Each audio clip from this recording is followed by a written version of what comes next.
What is shaking?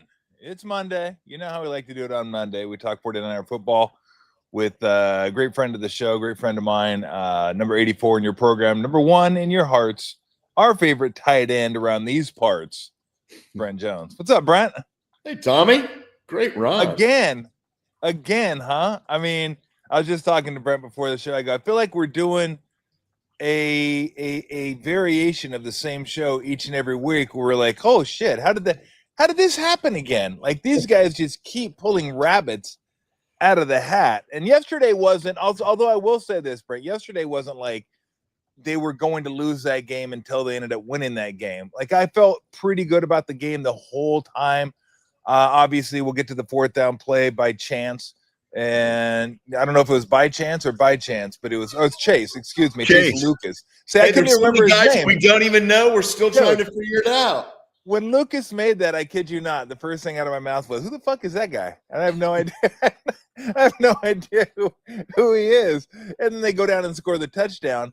But that one was just grit. Gritty is a word I've used a lot this year. You want to talk about grinding your way to a victory, but it is they're fun to watch. The bang for the buck for 49er games is high this year. Bang for the buck is off the charts. There's a lot of volatility each game, and you never know which way it's going to end up. But we've been sailing along. I mean, we've won more than our fair share as of this moment in time. Given the 5 that have been in. Man. Yep. Yeah, I had the Niners. I felt good. I had the Niners last night. I haven't wagered on a lot of Niner games, although I did have the Niners against the Rams. A bet that I said I ripped up before the game because they got terrible line value and still ended up winning that one. Anyway, but I felt good about last night because that seems to be the Falcons over the last number of years. Just when you think they're going to be, they're not. It's like, oh, here come no, they don't. And they just go back and do what the Falcons do. And the Niners resolved this year. And I thought without Warner, everybody would band together a little bit more. Like, I feel like this team, Brent, is feeling like, you know what? If we're not all on top of our game, we could not only lose, we could get embarrassed out here. And so everyone's got to be mentally, physically as tight as you can be. And everyone's got to be pulling the same direction and giving max effort. And I just felt like that would be enough against the Falcons. And ultimately it was. It really was. But I have to say, our backups have been prepared to come into the games that they have to play and open up a can of whoop ass. Because I'm telling you, it's not that easy. And all of a sudden we got Matt Hennessy at center. We got Chase Lucas out at corner. We got Tatum Bethune at linebacker. And these guys in training camp, I have to say, I might have read their name, but I had no idea who they were. Yeah. I mean, it's super, super impressive. My guy, Mucho Pinero, coming through. Just give me more, baby. Little Mucho. I mean, it's if you think about where we went on the kicker spectrum, from every kick could be a massive destruction of the game to, hey, it's funny every time. It's like, wow. Now, I know he's not going to be 80 for 80 on field goals during the season. But man, that has been awesome. But when you have guys, there's something that invigorates you when you see a backup and they get their opportunity and they come in and they excel. I mean, Chase Lucas jumping that fourth down route. I mean, he saw it in practice. He saw the motion, knew what was going on. Man, that should have been a pick six. It was still a great play. But how great would it have been of him running down the sidelines? I'm telling you, our line, we talked about it last week. We kind of hammered them. We weren't opening up enough holes for Christian McCaffrey. And how much different did Christian look last night? He was crushing it. But we got Matt Hennessy coming in after 18, 20 snaps and leading the charge at center, which is the toughest position to replace. I mean, that was dang impressive. Yeah, every time Moody used to kick, 49er fans were like Fred Sanford. Oh, the big one. I feel the big one. Oh, it's coming. every single time. And We now lost more than a few fans over the years too. They didn't bounce back. There's no doubt. I'm sure EMT calls spiked when Moody jogged onto the field. Big time. Any doubt about that. So, all right. So, what was the difference last night? Because I came up with one big difference last night as to why Christian McCaffrey, and it's not only this, but why Christian McCaffrey was able to do what he did on the ground. Well, I do think that having George back was significant. Yeah. But when you're talking, and I'm right now, I don't want to downplay George's impact, because for catching 0 passes, which I was kind of angry about. In fact, maybe I was more pissed than he was. But it was like, dude, let's get our guy's coming back. Let's get him involved. Like, what the heck? So that was a little off-putting initially. But yeah, him being back in blocking and probably telling guys their assignments really matters. But you have to have all 5 of those guys getting some good movement. And even just one guy can't make it all work. So it was nice to see our interior offensive linemen getting a push and giving McCaffrey room to run, room to cut, getting the ball. I mean, what a stud receiver. I mean, we know that he's a stud receiver, but teams just can't cover him. So I was just so fired up about, here we go. This is what we have needed, because it just changes the passing game and it changes the pressure. And I mean, our pass blocking is still just okay. But Mac Jones got out of the way a few times, which was nice. Yep. Made a few plays with his legs, which is typically not what you're going to say. But all in all, that having Kittle back changes the energy in the room. It just does. Yeah, it's like, look what the Chiefs did with Rashee Rice yesterday. Hey, he's back. Let's feed him. Let's get him involved right away. Well, the kid, like you said, Kittle, he just does not care. He doesn't care. If he's like kicking people's ass, run blocking, he's just as happy. Well, that's an Iowa tight end for you. He's just as happy killing people on the line than he is catching the ball. But you mentioned McCaffrey. That we talked about this last night. The 3rd and 13 that preceded the touchdown to put him up 20-10. That little seam route that he caught to get the first down. Good. Where apparently I read today, not only did the Falcons have 10 guys in the field, well done. Raheem Morris said that's embarrassing. It is.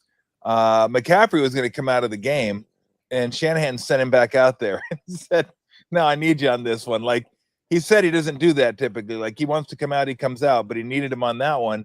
And we see why. And I asked Bergie this last night, how many guys outside maybe Bijan Robinson, running backs, could run that route, make that catch?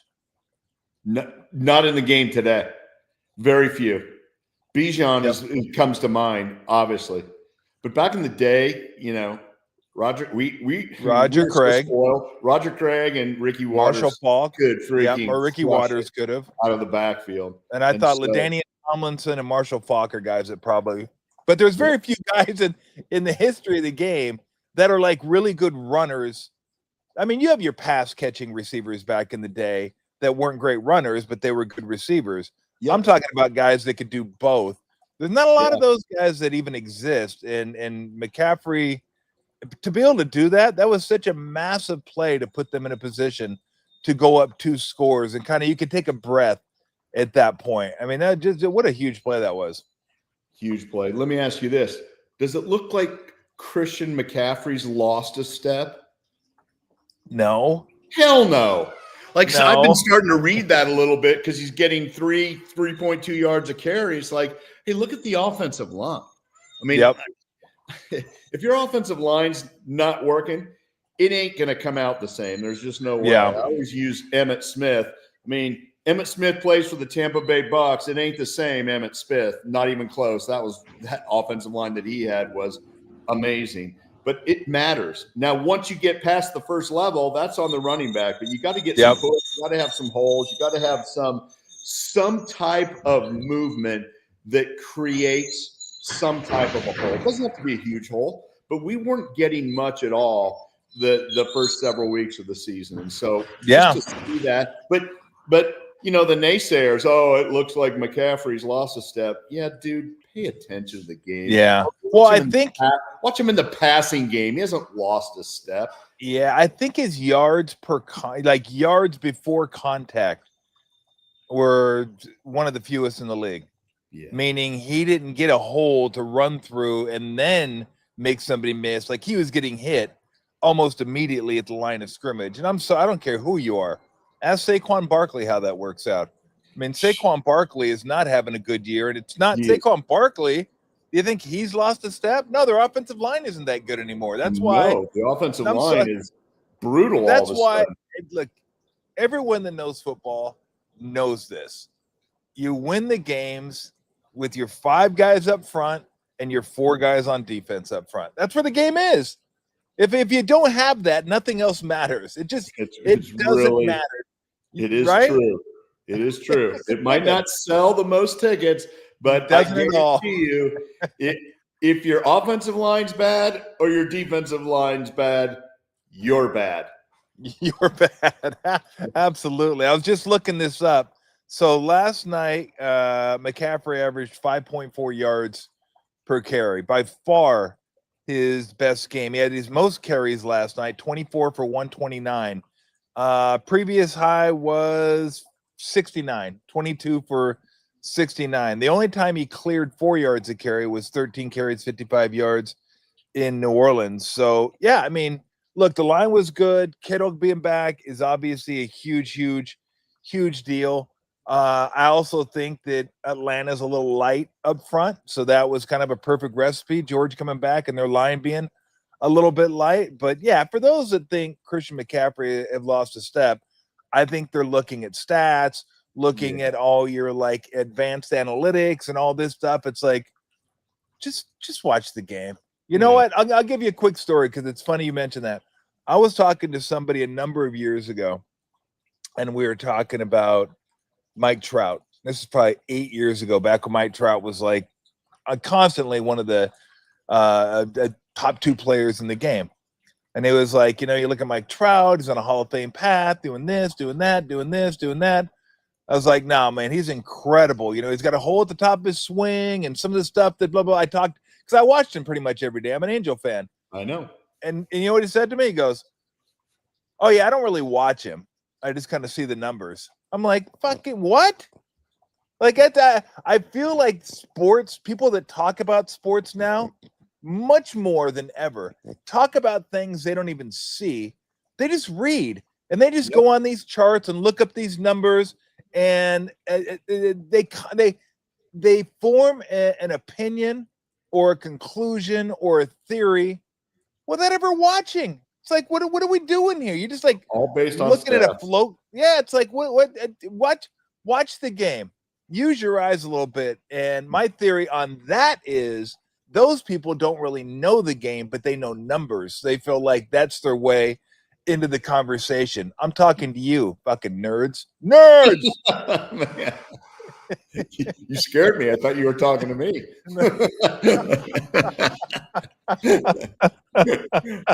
McCaffrey has not lost a step. Not even at all. All you have to do, don't even look at his rushing numbers. Watch him catching the ball and his movement and his acceleration and his breaks.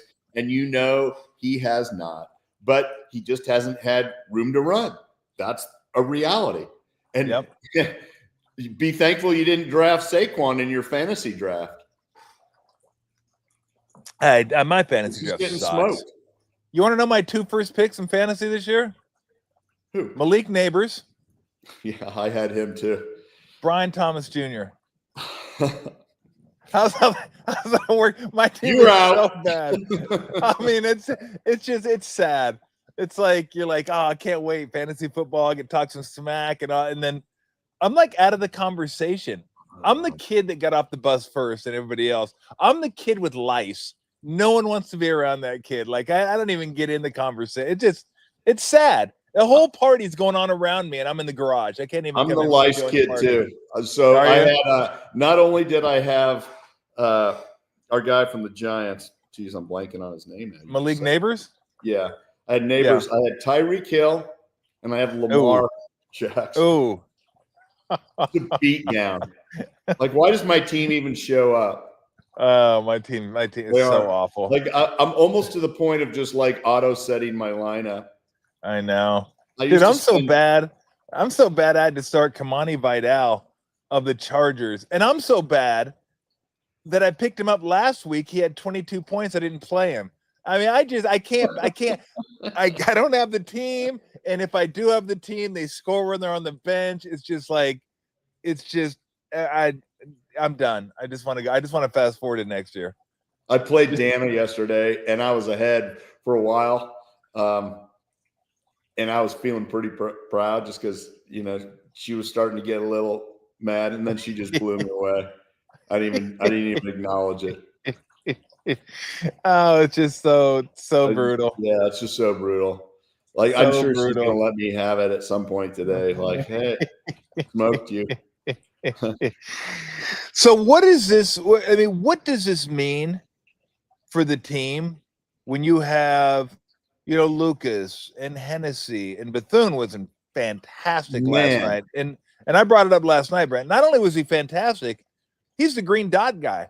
Like, he's got it. That's on his plate too. So that being on his plate and then being able to do what he did last night, what a performance! It's almost unheard of, I think, to come in, call the plays, get guys in position, and dominate. 10 tackles is legit.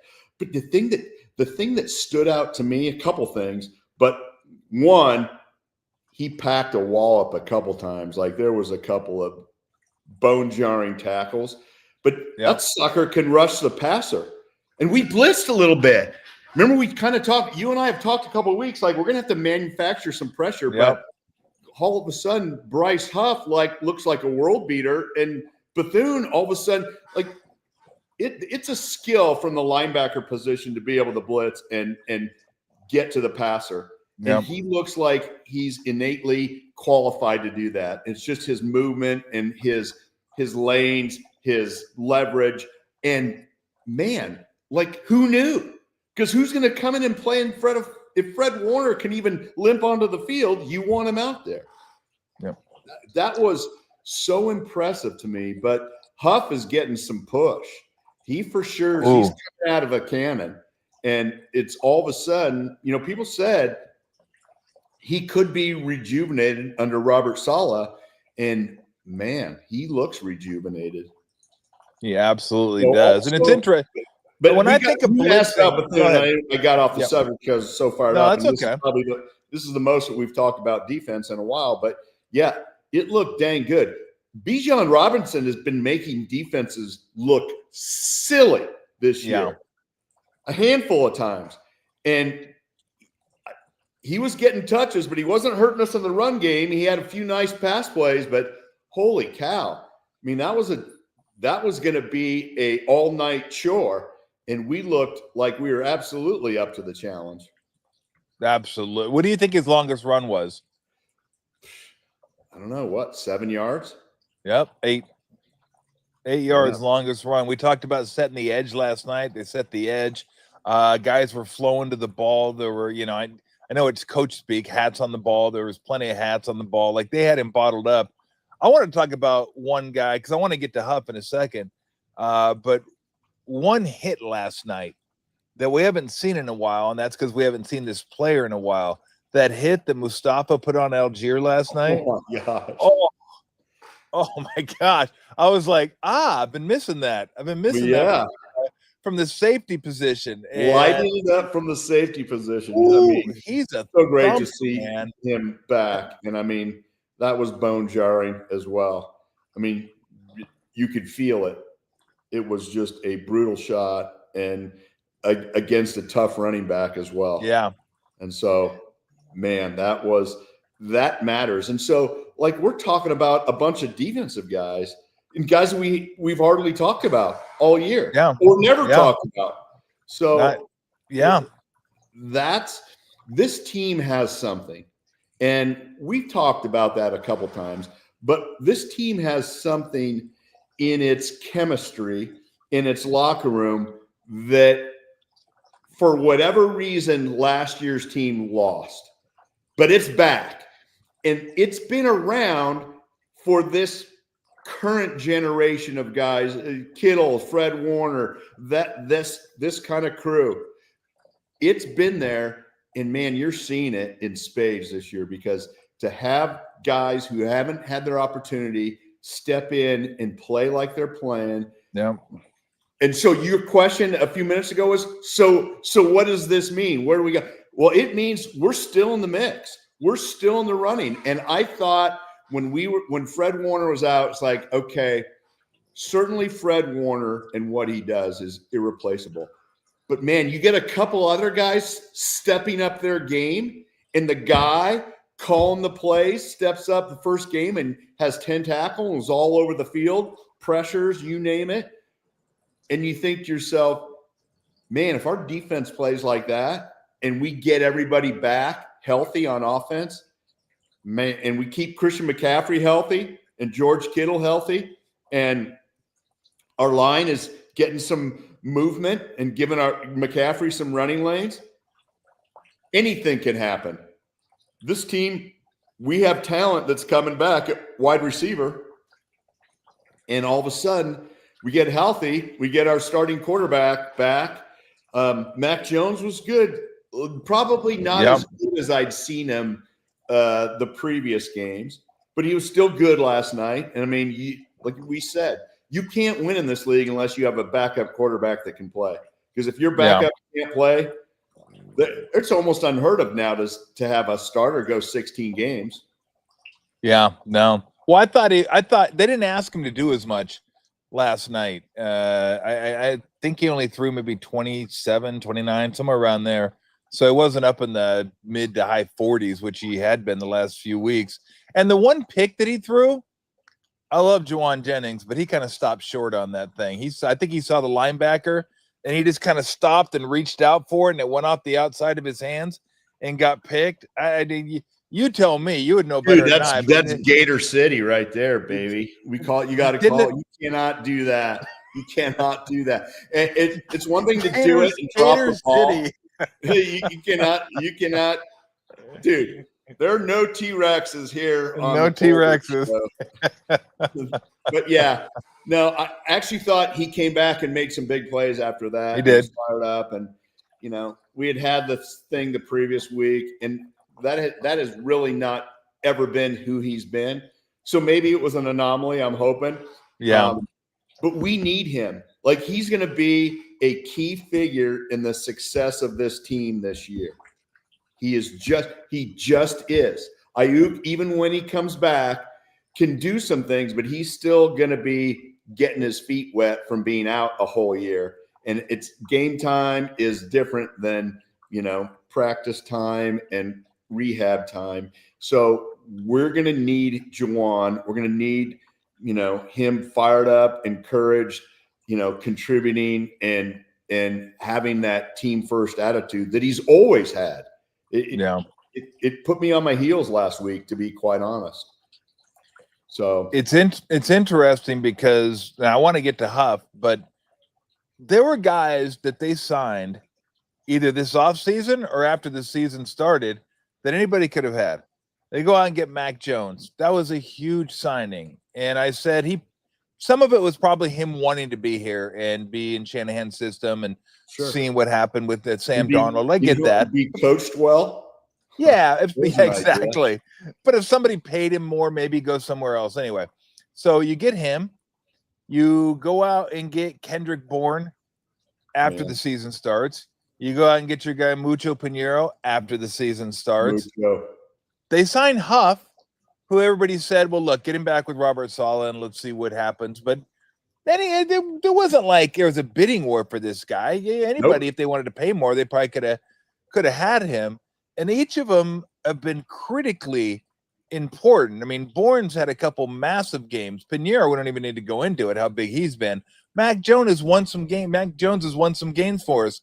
And then Huff, now that Bosa's out, he's your one legitimate guy that can get to the quarterback, and he's been getting to the quarterback. He had the forced fumble last night on the sack. He was really good last night. But I mean, the importance of those guys that you look at, and they weren't even part of the core of the team to start the year, have just become more and more important, keeping this thing headed in the right direction. And just they keep adding players, Brent. Like each week, they keep adding somebody new that, he was kind of an important guy, but not a guy you would look at and go, he's part of the core of the team. But without those guys, good luck. Man, and we don't talk about this enough, but everybody always points out, hey, when the GMs missed on a draft pick, right? Hey, look at that pet draft pick or this guy. But how about roster construction? I mean, we are competing at a very high level with 5 or 6 guys that we didn't even know of during training camp. That is ridiculous. I mean, John Lynch has to be the leader in the clubhouse as a GM this year, and Kyle absolutely has to be leading in the clubhouse of Coach of the Year relative to what we've had to deal with. And I know it's still early, and I'm sounding like the Cincinnati Bengals bandwagon announcers, but it's true, and it gets me fired up because these guys are serious about their job, and it can be highlighted through. Typically, it's highlighted through the draft what they do, but nobody ever sees the special teams guys that make a big difference. That you end up signing, and a guy that can play special teams and then come in and be the freaking starting linebacker, call the plays, put guys in the right position, and lead the team with 10 tackles. I mean, that's a hell of a pick right there. And I just don't know that sometimes we look at the overall picture to give guys credit. Hey, everybody in this league, if you're a general manager or a scout or what have you, you've had your hits and you've had your misses. Hopefully you have more hits than misses. The guys that have more misses aren't around very long. But it's the little things. It's the construction. Guy can play. Hey, I don't know where I should have done my research. I don't know where Matt Hennessy came from, but holy crap, he blocked his butt off last night. I mean, that kid, and we're more stout interior, I think, than we've been in a handful of games. And so something's going right. So it's got, the personnel group with the 49ers, and of course, John Lynch gets all the credit. But man, guys are out busting their tail because a lot of teams, this would have collapsed a couple of weeks ago. Would have collapsed with Bosa. Would have collapsed with Purdy. Would have collapsed with Kittle. Think about it. Huff has stepped up. Now, he was already there, but Mac Jones has stepped up. Tonjes has stepped up. Who the heck was Tonjes? Yeah, I know. That's a good point. Yeah. He made some plays. Hennessy, Falcons for 3 years. Last year was with the Eagles and Falcons. Or maybe this year was with the Eagles and Falcons. Maybe he got cut from all these teams. I'm going to have to read, but he was with the Falcons from 20 to 23. I'm sure he was. So a little revenge game for him. That had to feel awesome. Yeah. 3rd-team All-American at Temple. Holy cow. He's a Temple Owl from, I've heard of this school, Don Bosco Prep. That's like the De La Salle of New Jersey or something like that. I know they're pretty good. They're like the South Lake Carroll Dragons. There we go. Work it in. No, every time I think of Hennessy, I don't think of Matt Hennessy. I think of you remember Jordan Bell for the Warriors? I know where you're going to go with this. Yes. When they won their first championship, they had the parade, and he had a bottle of Hennessy, and he was just walking around the streets with his bottle of Hennessy going, "Hi." And I'm just like, bro, you're a rookie. Okay. Ease up a little bit. I mean, have a good time, but come on.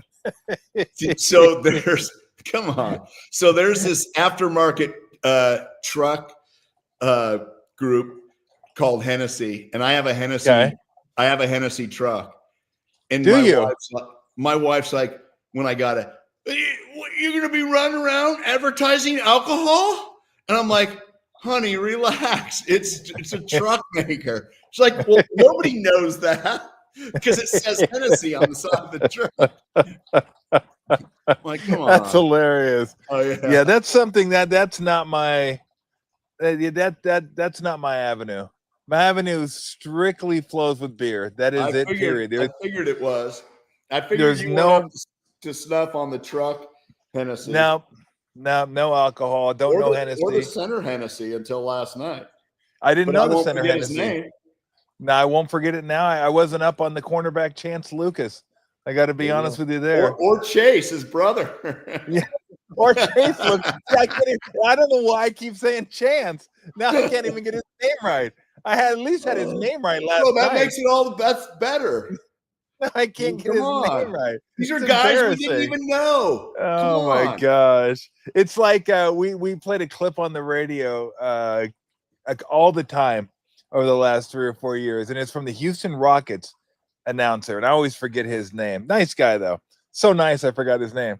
But we were playing the Rockets, and I think it was my first year with the Warriors, and I went off that game. I had like 24 and 10 and was hitting jumpers all over the place. And at one point during the broadcast, he goes, if you don't know Tom Tolbert, get in line. Not many of us do. That's kind of wrong, but kind of funny. He was a member of the Arizona Final Four team, but not a major player. I was like, well, goddamn, I was second on the team in scoring. Yeah. I mean, geez. Know the game. I actually thought it was pretty funny. I thought it was pretty funny, though. Get in line. Not many do. At least he didn't call you Tim Tolbert. He did not call me Tim Tolbert. Yeah. I got mentioned a lot that game because I did score a fair amount, and then Akeem scored a fair amount on me. So I was in the middle of the action. Dude, that's a whole nother conversation, but how was it going against Akeem? Not great. Yeah, not great. I mean, the bar was set pretty low. I got to be honest. It wasn't like people. I don't think people were expecting me to be the Akeem stopper. So if I got to stop here or there, then I felt like people were like satisfied. Like because I mean, you're talking about one of the greatest centers of all time, but his quickness. I used to tell the refs, because they always used to like marvel at his feet and his dream spins and his dream shakes and all that. And they talk about, he played soccer when he was growing up. That's why he has such great footwork. And he does have great footwork. But there's sometimes he would travel. He would just flat out travel. And the refs wouldn't call it. And I went to a ref one time. I was like, I know I played soccer growing up, but isn't that traveling? I go, you can't get from there to there without a dribble. And he goes, I don't know, it looked good to me. I was like, well, hell. So I finally got my answer. Craig Elo was playing against Dominique Wilkins, and Dominique used to do his spin move. And he'd do it from almost like the top of the key. It'd be like a dribble spin, and then he'd dunk it. It's like, well, there's no way you can cover that much ground. So Elo was guarding him, and he did the spin move and dunked. And I think it was Hugh Evans as the official.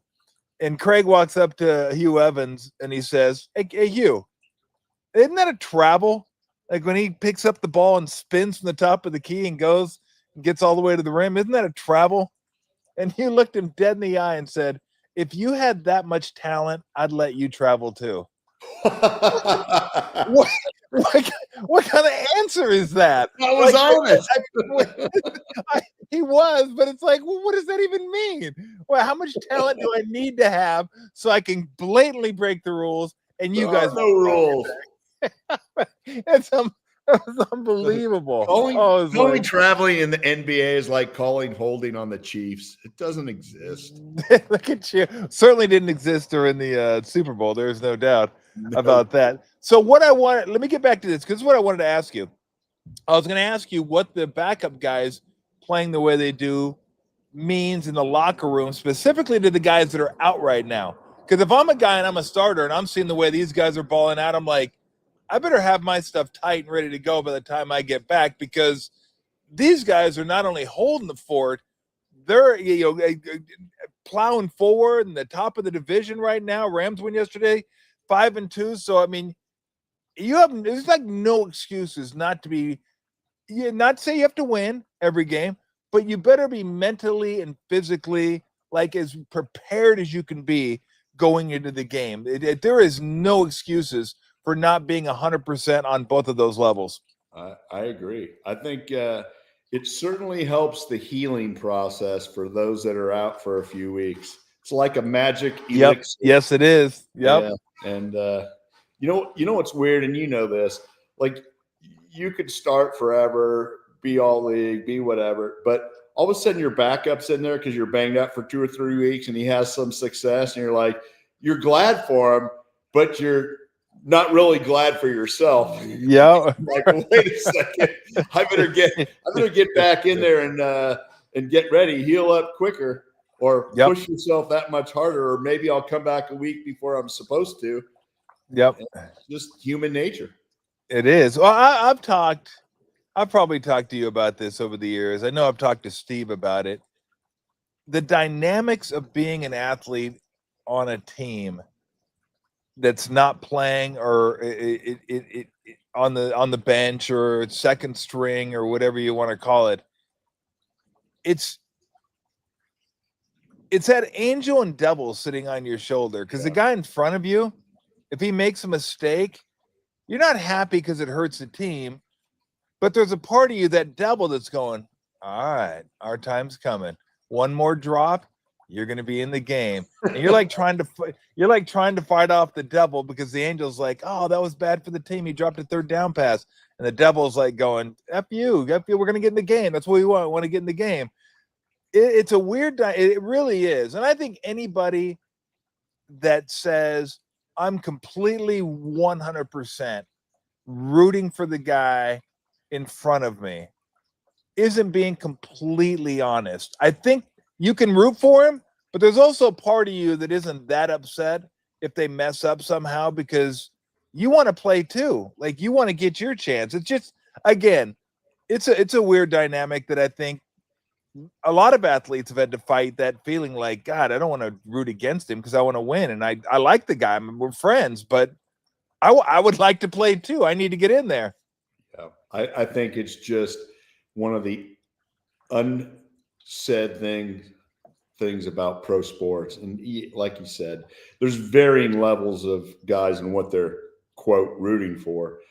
Yeah. But it's tough to root against your team, your friends. It is. But let's face it, it doesn't suck if you're up by 2 touchdowns and the guy playing your position drops on a touchdown right in his hands, and you're like, oh man, we could have had that. Well, it might be better for me next week. You Time to shine. We don't root for injuries, just maybe a hamstring tweak. No, I don't know. It is a weird dynamic, and I think everybody's aware of it. And you're happy for your teammates and your friends, and you want to win, and you want to play, and you want to get your chance. And I think a lot of guys understand healthy competition, but a lot of times everybody thinks the coach favors this guy or that guy, and like, yeah, well, we'll see what happens with your guy. See, you should have had me in there. And so it's always a strange dynamic. It really is. But it'd be awesome, like if they had like thought bubbles. Maybe AI will create that, where you can see who's the backup guy thinking. Yeah, take that sack. Carson Wentz. Can you imagine the backup guy, like the guy at his position goes down and the doctor comes out and they're looking at him, and the backup guy's on the sidelines, and they go, well, good news, it's not broken. And the guy at stop bubble goes, shit. Dang it. Can't catch a break. I was getting 8 weeks around. I was going to be for the foreseeable future. Because, I mean, look, another thing that we don't talk about, because no one really wants to hear it, but it's under there. This is a business. Everyone wants to keep playing and keep making money and provide for themselves and their families. Like, we don't think, when people say I'd play this game for free, I say you're full of shit. You're not playing this game for free. You're playing it for money. But we find out who plays it for money and who plays it for the love of the game, the passion, the teammates, but also it's a business. Like, those things got to come first, but it's always a business. It never is not a business. So when people try to sell that, peddle that crap, yeah, I'd play for free. It's like, my ass, you would. You're not playing for free. But in a business, how do you make the most money in a short career? You got to play. You got to prove you're worth it. And I've always said this, Brent, when people say, I play for championships, that's what I'm playing for. And I go, I don't believe that. I believe when you get in the league, you're playing to prove you belong in the league. And then when you proved you belong in the league, now you're playing for, I want to stay in the league and I want to accomplish something in the league, whether it's stats, wins, I want to make as much money as possible. And now I want to win some championships. Because I asked Steve Kerr this. I go, would you trade all your rings, coaching and playing, for being a Hall of Fame player? And he said, absolutely. He goes, I'd trade all of them to know what it feels like to go out there on the field on the court full of the best players and dominate and be one of the greatest players to ever play the game. He goes, as opposed to being a role player who won rings. He goes, don't get me wrong. He goes, this is great. I love winning rings. But he goes, wouldn't you want to know what it's like to be like one of the 10 best players in the sport at like any given time? Like you just go out there. And I was like, it's an interesting conversation. Yeah, no one's ever asked me that question. I hadn't thought about it. Well, what would you say if they said, okay, Brent Jones, you're going to be in the Hall of Fame. You're going to be considered the best tight end ever to play the game, but you didn't win a ring. Would you take that or the rings? Man, looking back, I mean, I feel like I'd take my career. Yeah, but you were really good anyway. Yeah, but I mean, well, Steve was too, but I would say in terms of levels, I mean, Steve was. I mean, I would say in terms of levels, you were higher than Steve. Steve's a really good player. Oh, I know. And he's more than just. But he's a role player. I get it, and but it is weird, and I don't know. My guess you had a great career. I mean, you had the best. I mean, look, you're going to the damn Niner Hall of Fame. I'll be there. We'll be the best. It's gonna be incredible. It's gonna be incredible. All my buddies would be so psyched. No, you kind of had the best. You kind of had the best of both worlds. You had like an incredible career. It was awesome, I got to say. But you know what? The one thing I'm most proud about, looking back at my career, was I never did anything while I was playing that was a business decision, other than I held out a training camp a couple of weeks one year. But yeah. I never didn't play in a game because of a business decision. I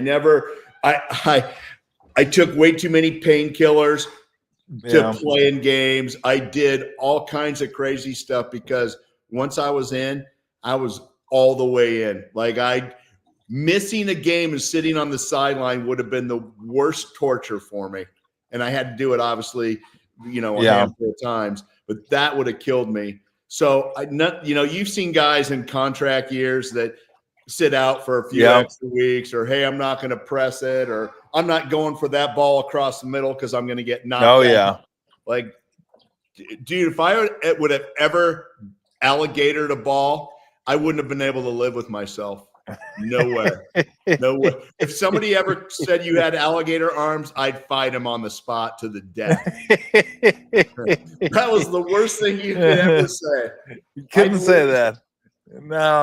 No, you took some hellacious shots. I mean, there's no doubt that you laid out for some balls that maybe weren't in your long-term best interest. We're not good business decisions. No, we're not. But I mean, that's the thing. I mean, you knew it was a business, but you loved the game, and you loved playing with the Niners and all that kind of stuff. So I mean, again, you had the best of both worlds. There's no doubt about it. God, what was I going to ask you? Would you? Oh, so let me ask you this: would you have played for free? When I first started playing, you almost did. The play minimum wage was like $50,000. It was close to for free. But there were times where I think in college, if you just said, hey, you can play a couple years in the NFL, but you're not going to get paid. But, you can catch touchdowns or be on TV or whatever. And I probably would have said, I'm all in. Hopefully I can get some endorsements instead of a salary. It's NIL money. Yeah, there you go. But yeah, that's how much you grew up loving the game and like, man, it was just the best being a kid and watching games. And I mean, I still get fired up for games. I mean, it's no, so do I. I mean, it's I love sports. I love watching sports. I love playing sports. I'm with you. I think if they had said you could be in the league, but you're not going to get paid. I think when I was in college, I would have said, yeah, okay, cool. I'm good with that. And then until after a couple of years, I would smacked around a bit, and you couldn't buy any food or pay for gas. And you're like, I don't know if this is that I would have great. said I'm getting my ass kicked by Ewing and Olajuwon, and I'm living in a cardboard box. This isn't going to work. This isn't working out for me. Some hobo out here on the court getting his ass kicked. Pre-game will work for food. Dude, I'll go in there and steal all the cheese and crackers. From Tolbert out there with a cardboard box, like with a sign on it. Did you guys have any? You still got an hour before tip off. I'm over at the Hofbrau, hoping for a sausage or something. What kind of spread did you guys have? Because these teams nowadays, it's unbelievable what they can eat, and not what they can eat, what's available to them to eat, like in the clubhouses and locker rooms, stuff like that. We didn't have crap back in the day. We had like Gatorade can. Yeah, it's zero spread. Spread was not a thing. It used to, like, if there was a bagel at the office or at the facility, you'd fight over it. There was no food provided back then. There was no spread at the stadium. Like, you were starving before a game or after a game. You'd be like dying. That's why we snuck hot dogs during the preseason. It's incredible now. Huh? Yeah, we got nothing. So we had like literally nothing. We had Gatorades in the locker room. I remember Latrell Sprewell one time came in with a bag, like a duffel bag, and he started emptying out the refrigerator and putting the Gatorades in his duffel bag. I'm like, bro, what are you doing? I go, those are for the team. He goes, oh, they'll fucking refill it up again. I go, go buy your own Gatorade. They're like, fucking $2 a 6-pack maybe back then, maybe $1.50. I'm like, he goes, well, shit, they're here for free. I'm gonna he loaded up a case of Gatorade in his bag and took it home, and I was like, are you seriously kidding me? I cannot believe you're doing that. So put that in contrast with today. You go in to the Warrior facility today, and Lake Up does a great job giving these guys pretty much everything they need. I think most teams do now. Mark Cuban, I think, was one of the first ones that started it. So you go in there, they have a chef. Everyone can get meals at the end of the game, cook whatever you want, fix it up for you. You're good to go. They have breakfast when they show up in the morning before practice. They have lunch. The chef's in there cooking, doing his stuff. They go on the road. They still get per diem. I don't know what per diem is anymore. A couple $100 a day. Man. Never need to spend it. They have a ballroom that's open pretty much all day. Not whatever you want, but really good food. And then after games, because I travel during the playoffs, after games, it's like, we're going over to Ruth Chris's. You can bring a friend, family members, whatever. We'll just go over there and have dinner. And it's just, that's it. And I'm like, man, we got like, you're lucky if you got a club sandwich from room service after your game. And guess what? You were using your per diem to buy it too. Absolutely. They weren't giving it to you. It's like, we gave you that $80 for a reason. I'm like, $80? It's a 6-day roadie. Where am I going to eat on $80 for 6 days? You're killing me out here. Man, it has changed drastically. I was at the 49ers facility, and they have a restaurant that's open like the whole time that the facility's open. Do they a restaurant? Cooking food. It's spectacular. But it wasn't a thing back then, because if it was a thing, Eddie would have had it for the guys. Yes. He would have made it happen. But it just I can remember ordering my own lunch every day, and if you missed the order window, you ate nothing. You ate nothing. Yeah. Miss the order window. Missed the window. Oh my, I forgot to order my lunch today. And you'd be like, what am I going to do? But doesn't it make sense? Like I say, I think Cuban was the first that kind of figured this out. I could be wrong on that, but it makes perfect sense. Like you're paying these guys millions of dollars. And if you want to look at it from a base level, they're assets. Don't you want to get the most out of your assets? So how do I do that, right? I give them the best travel. I give them, I mean, we have like multiple masseuses going on the road with us. I'm like, I go, what do we have? A masseuse for each fucking like muscle group? Like we have like isn't one masseuse good enough? Do we need like 3 of them? It's like, hey, good for them, employment. But I mean, the jet used to be players, team, maybe a couple broadcasters. That was it. Now it's completely full. Like there's so many people on the jet when you travel. It's incredible. But so it's the masseuses, it's the treatment, it's the travel, it's the hotel, it's the food. It's making everything as easy as possible for you so you can compete at the highest level. And when you think about it, it makes perfect sense. So you're paying these guys tons of money. Don't you want them performing at maximum efficiency? So if I'm an owner, I'm like, yeah, I want to give these guys every opportunity possible to be successful. Yep. No, it all makes sense. And I think you are right. I think Cuban was an early mover there, and then guys follow along, and now everybody's off the charts. I mean, it's ridiculous.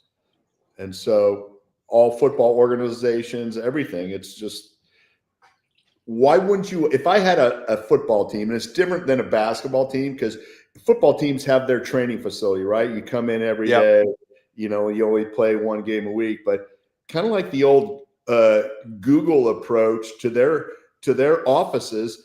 Let's provide meals and masseuses and chefs and stuff, because the more time you can keep people around the office, the more productive they're going to be. And so make it so they want to be at the facility and want to be watching film or grabbing, hey, I'm going to go quick grab dinner and stay an extra hour and watch film tonight. We never had anything like that. So you had to drive home to get dinner. So I get it. It makes sense. And you want your athletes engaged as much as possible. And it's a net benefit for the athletes, and you're getting the best out of your assets. Why wouldn't you? I just wish I had it. Yeah. No doubt. And guess what? You'll get nothing and like it. Spalding. Thank you. And an ancillary benefit, you're just around the facility more, so you're hanging around your teammates more. Absolutely. And that bond grows tighter and tighter. That bond grows tighter and tighter. And I mean, bringing it full circle, I think the 49ers have that bond. I really do. I mean, we're 5-2.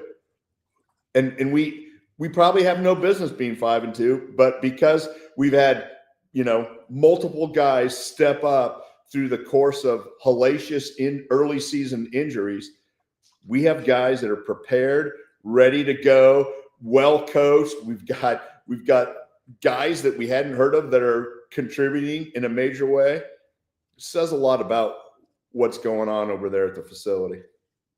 Yeah, and when you look at it too, I mean, I would say that the tougher part of the schedule is behind them now.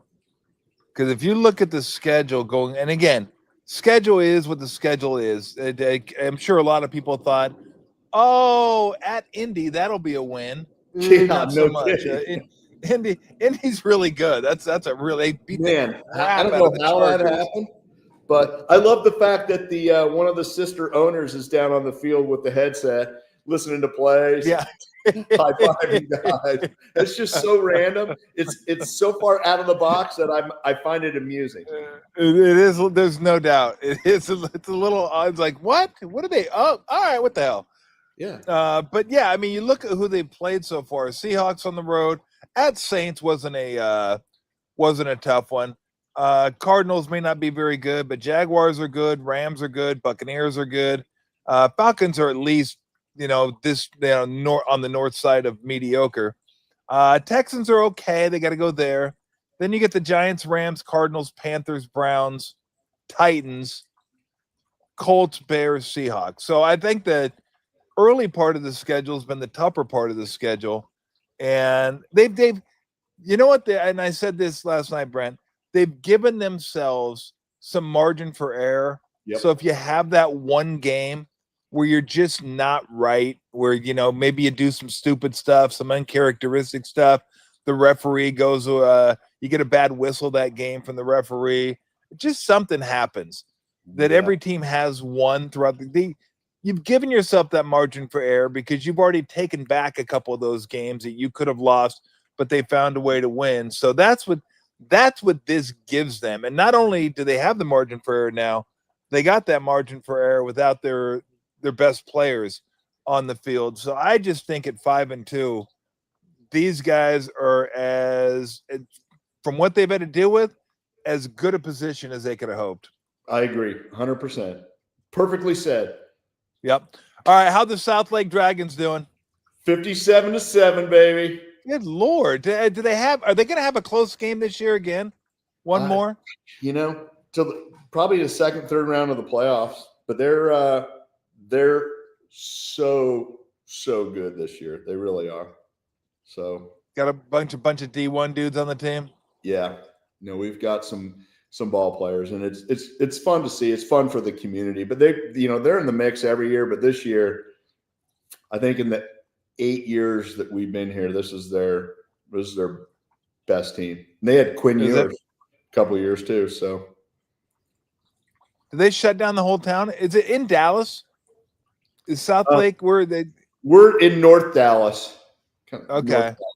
So they don't shut down the town for when it's a big that's small time small town. Yeah, Texas no, this town's too big. football. But I gotta say, yeah, that's what I thought. A lot of people follow them, and it's Friday Night Lights personified. It's pretty cool. You got to get to a game again. There you go. It's finally starting to get cold. Is it? We're watching them on TV. Yeah. Wait. Excuse me. What? You're watching? They're on TV? Oh, you can get them streaming or what have you. Oh, okay. Wow, you're hardcore. Yeah. High school football, streaming high school football. That's what it's come to. I don't know. Well, I've been to one game this year. I got to go to more. Yeah, my schedule's clearing up. I'm ready to go. I'm going to jump on the bandwagon. You've already been on the bandwagon. You've worn the hat multiple times. True. So you're there. But you live there. That's not really on the bandwagon. You live there. That is true. So you're good. It's fun. I mean, it's a great community thing to do. Yeah.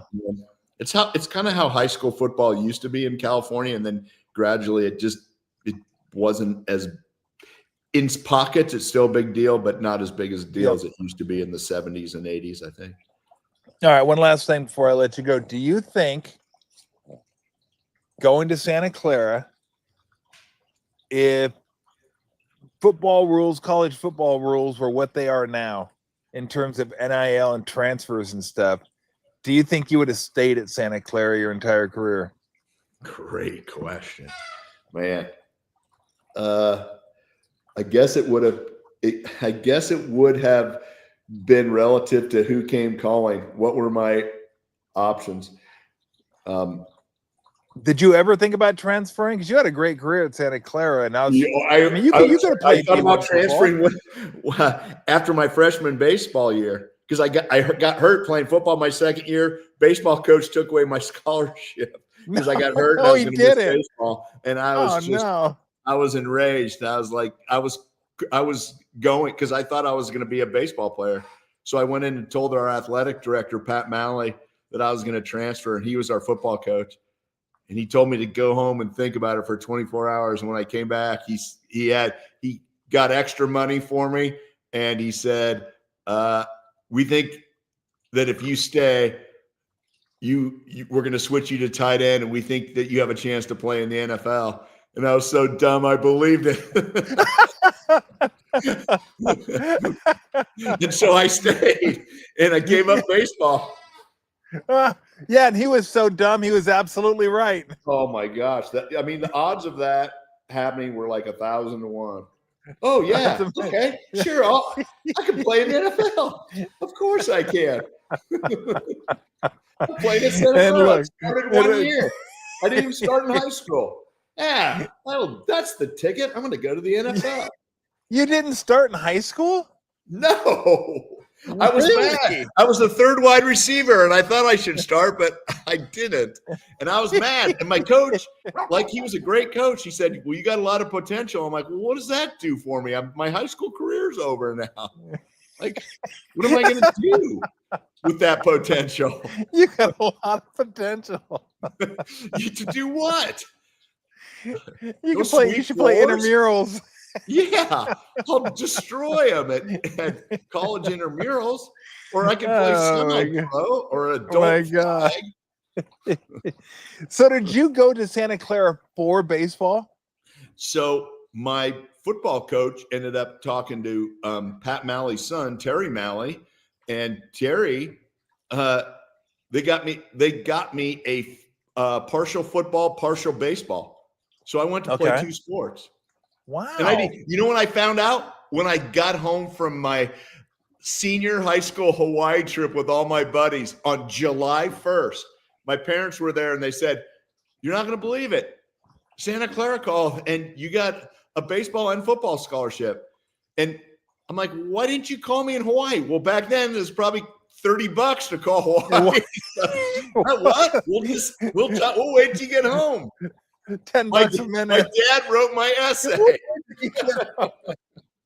Here's the application. It has to be in because school starts in a month. What? It's too expensive to call you to tell you you're going to Santa Clara. Why? What?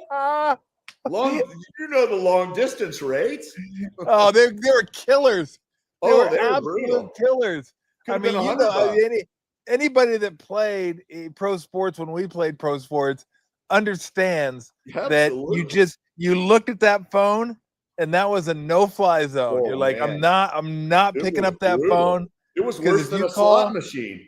Oh, you could call your wife, your whoever, and you like talk for 20 minutes. It's like $115. Like, what am I doing? Nobody has these kids have no idea. And then you had to try to get through the incidental Nazi, whoever that was on your team. Like, pay your incidentals, Try to slide one through. Never worked. Always came back to get you. Tom, you owe us $115. You made a phone call. And there were always guys on the team, though, that would go, "I didn't make that call." That wasn't me. Shut up. Somebody snuck. When you get a problem, somebody snuck into your house and somebody snuck into your room and called your house. What a coincidence. Oh, that is so brutal. All right, my friend, tell the family I said hi. Everybody doing good? You do the same. Everyone's doing good. That's good. Tell them I said hi, and I'll look forward to talking to you next week. You got it, brother. Thanks, Brent. Appreciate it, man. See you, man. Oh my God. All right, we're out of here. I love Brent. It's so much fun talking to him every single week. And so Wednesday, hopefully Dwayne Kuiper is going to join us. Talk some Giants baseball and some World Series. And I want you guys to think about this. You can think about this and get back to me on Wednesday. Can you find a better postseason performance than Shohei Ohtani? Is that the greatest postseason performance of all time? Or, as I phrased it, the greatest championship series performance of all time? Because Reggie Jackson had 3 home runs in a game. They didn't have 6 innings pitched, 1 hit, 0 earned, 10 Ks. That's what puts it over the top. But anything that happens in a World Series that's close, I think supersedes anything that happens in a championship series. And they were up 3-0 in the series, so don't take anything away from it. I mean, how do you do that? 3 home runs, 6 innings pitched, 1 hit, 0 earned, 10 Ks. It's the most absurd thing. Like, I think we're getting to the point where when Ohtani does something, you're like, it's Ohtani. Of course. Man, that doesn't happen. That just does not happen. Does not happen. And so, all right, we got Warriors to get to tomorrow night too. I don't know. I may do a show. Maybe after the game, maybe not. Not sure. We'll see. Could happen. Could not happen. Got a big day Wednesday, so got a lot of irons in the fire. But maybe. But I'm not going to make a habit of doing Warrior post game shows. Just not. Not during the regular season. Postseason, yes. Big games. Something crazy happens during the game, yeah. But I might. Really? The third home run balls were $3 million? Is that you pulling my leg? Seriously? Wow. I know. You know what time it is? 2:00. You know how I know? Oh, God, come on. I know. Oh, my God. Yeah, Don Larson, perfect game, World Series. Cool. How many home runs he hit, though? None. I mean, no, Don Larson, Reggie. But, I mean, how do you even put it in context when you pitched and hit? I mean, Don Larson's probably but again, what's better? Don Larson, perfect game. Reggie Jackson, 3 home runs. How many guys have hit 3 home runs in a World Series game? Is it just Reggie? I don't know. Obviously, Shohei hit it in the NLCS, but is that the greatest postseason game non-World Series edition? Because, again, it's not as good as Don Larson, in my opinion. It's not as good as Reggie, in my opinion, just because it wasn't the World Series. If he had done that in the World Series, that may be the greatest postseason performance of all time. But it steps up a notch. So, for me, just by definition, if you do it in the World Series and it's a great performance, then it's better than a great performance in the ALCS. 4 players have hit 3 home runs in a single World Series game. Reggie, Paul, that's right. Paul, how did I forget Pablo? Pablo did it against the Tigers. Of course, Babe Ruth did it. Why wouldn't he? Pujols, was that against Astros? Probably against the Astros. Maybe not. I don't know, but I think it's against the Astros. Okay, so thank you for that. So, yeah, I mean, Pablo's was against what? Verlander twice. I forget who the third guy was. But, yeah, I mean, just to me, the World Series makes it different. The World Series ramps it up a little bit more. But, man, if you're the Mariners or the Blue Jays, did you miss the Ohtani Cardinals over the Rangers? Oh, that was the one. Oh, he had 3 home runs in a game in that series. I don't remember that. All I remember from that series is David Freese. And then he got a big contract from the Angels. It wasn't that good. Shocker, the Angels missed on somebody. And I remember David Freese triple to right that Nelson Cruz misplayed. Oops. The Rangers were. How tough is that to live with? You're 1 strike away from the World Series. Not 1 out, 1 strike. And you don't get it. That's got to be rough. I don't care how much money you have, how much money you made during your career. That one's rough. 1 strike away. Game 3, 16-7 Cardinals. I forget. I don't remember that game for some reason. Good Lord. That was an over special. 16-7. My goodness gracious. So, yeah, I'd put all those games ahead of Ohtani. Even though the fact that Ohtani had 3 home runs and pitched, by definition, that game in a vacuum is better than those games. I'm still going World Series games they're more meaningful. They just are.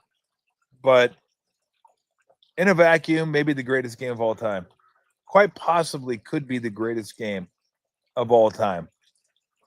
When you pitch as well as he pitched, and yeah, Lou, I know, Erwin. Lou is definitely saying it's time. Liz like, buddy boy, we are well past 2. Oh, dang, we're like 2:30. It's definitely time, huh? You've been a good girl. I'm just going to ask you one question. Are you hungry? Are you hungry? Oh, man. You want to eat? You hungry? Oh, okay.